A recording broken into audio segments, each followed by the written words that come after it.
اچھے کام کی نیت کرتا ہے، ابھی اس نے وہ کام کیا نہیں، نامہ اعمال میں ایک نیکی درج ہو جاتی ہے، اور جب وہ کرتا ہے کرتا ایک ہے، لکھی 10 جاتی ہیں۔ اللہ اکبر۔ اور یہ اللہ تعالیٰ شرف بخشا ہے امت محمدیہ کو۔ اللہ صاحب الصلوات۔ جب حضرت موسیٰ علیہ السلام نے اس امت کے تذکروں میں پڑھا الواح تورات میں، تو انہوں نے آرزو کی تھی، 9 تمنائیں کی تھی حضرت موسیٰ علیہ السلام نے۔ ابن عساکر نے اپنی سند کے ساتھ اس حدیث کو ذکر کیا ہے، ان میں سے ایک آرزو یہ بھی تھی کہ اے اللہ ایک ایسی امت ہے اگر وہ نیکی کی نیت کرے گی تو نیکی لکھ لی جائے گی، اور اگر وہ کرے گی ایک، لکھی 10 جائیں گی، فجعلھا امتی، وہ امت میری امت بنا دے۔ قال تلک امت احمد صلی اللہ علیہ وسلم، کہا یہ میرے پیارے احمد کی امت ہے۔ ایک نیکی کریں گے ثواب 10 کی صورت میں لکھا جائے گا۔ حضرت رابعہ بصری سلام اللہ علیہا تشریف فرما تھی کہ خادمہ نے خبر دی کہ کوئی 5-4 مہمان آئے ہیں، فرمایا ان کو بٹھاؤ اور ان کو کھانا کھلاؤ۔ تو خادمہ نے عرض کی کہ باورچی خانے میں تو صرف 1 روٹی پڑی ہے اور مہمان 5-6 ہیں۔ آپ نے فرمایا اچھا اس روٹی کو جا کے باہر خیرات کراؤ۔ خادمہ گئی اور خیرات کرائی۔ حضرت رابعہ بصریہ کا حکم تھا، ورنہ عقل تو یہی کہتی ہے کہ ایک اور ہے، باقی اور حاصل کی جائیں اور مہمانوں کی خاطر مدارت کی جائے۔ تو وہ 1 روٹی بھی خیرات کرائیں۔ تھوڑی دیر کے بعد دروازے پہ دستک ہوئی، پوچھا من علی الباب، دروازے پہ کون ہے؟ کہا میں غلام ہوں اور ہمارے آقا نے آپ کی طرف کھانا بھیجا ہے۔ خادمہ نے کھانا وصول کیا، حضرت رابعہ کو کہا کہ یہ کسی نے کھانا بھیجا ہے۔ آپ نے فرمایا دیکھو، کپڑا اٹھایا، دیکھا تو 5 روٹیاں تھیں۔ کہا کہ وہ کسی اور کے گھر بھیجا ہوگا اس کے آقا نے، وہ غلطی سے ہمارے گھر آ گیا، جاؤ اسے جلدی واپس دے جو، یہ کھانا ہمارا نہیں ہے۔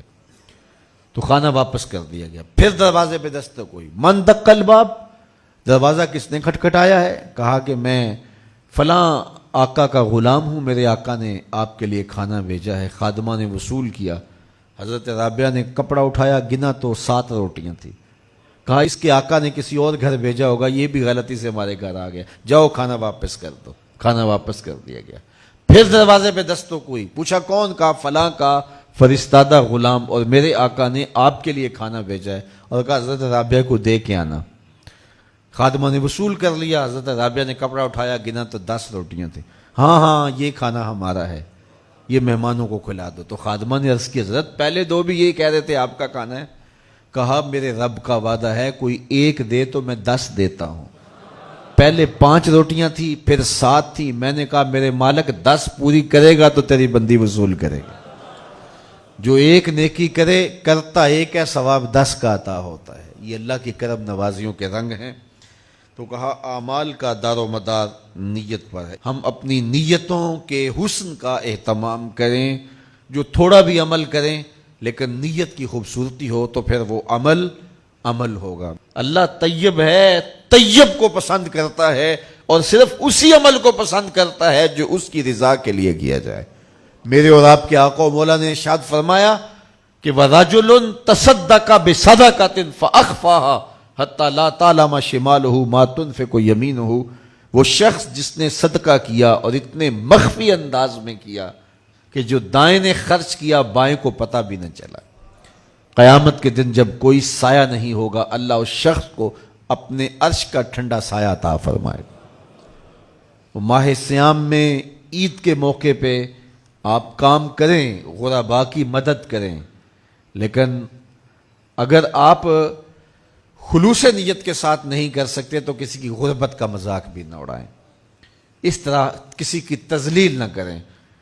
آپ ایک خاندان اپنے ذمے لے لیں، اگر یہ اہتمام ہو سکتا ہے کہ اس کو بھی نہ پتہ چلے کہ یہ میرے گھر میں یہ اہتمام کہاں سے ہوا، اگر ایسا بھی ہو جائے تو بہت اچھا ہے، لیکن اگر یہ نہیں ہو سکتا تو کم از کم اس کا اور تمہارا راز ہونا چاہیے، اور درمیان میں جاننے والی ایک ہی ذات ہو اور وہ رب کی ذات ہو، تو پھر دیکھنا اس سے قلب کو سکون اور روح کو راحت اور اس کا اجر کتنا نصیب ہوتا ہے۔